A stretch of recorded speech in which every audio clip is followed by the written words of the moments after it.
खुदकुश हमला ट्रेन की रवानगी के वक्त प्लेटफॉर्म पर हुआ है। वज़ीर आला बलूचिस्तान सरफराज भुट्टी ने वाक़े पर अफसोस का इजहार करते हुए फौरी रिपोर्ट तलब कर ली है। इब्तदाई तहकीकात के मुताबिक हमलावर ने 7 से 8 किलो धमाका खेज मवाद जिस्म पर बांधा हुआ था। हमलावर की शनाख्त के लिए नादर से मदद ली जाएगी।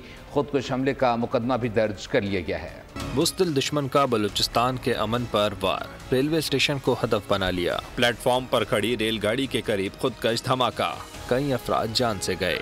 कमिश्नर कोयटा ने तस्दीक करते हुए कहा है कि शहरियों को निशाना बनाया गया।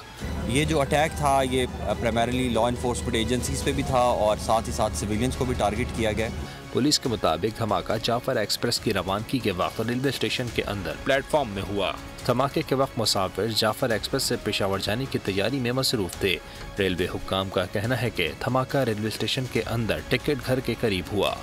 इस दौरान ट्रेन प्लेटफॉर्म पर नहीं लगी थी। एसएसपी ऑपरेशंस के मुताबिक हमला सुबह 8:30 बजे हुआ। खुदकश हमले के वक्त रेलवे स्टेशन पर 200 से ज्यादा अफराद मौजूद थे। यहाँ पे तकरीबन 150 से 200 की तादाद थी जो यहाँ पे जमा थे और यहाँ पे धमाका हुआ।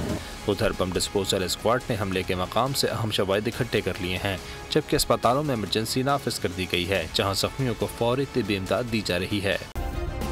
सब्सक्राइब करें और बेल दबाएं ताकि कोई खबर रह न जाए।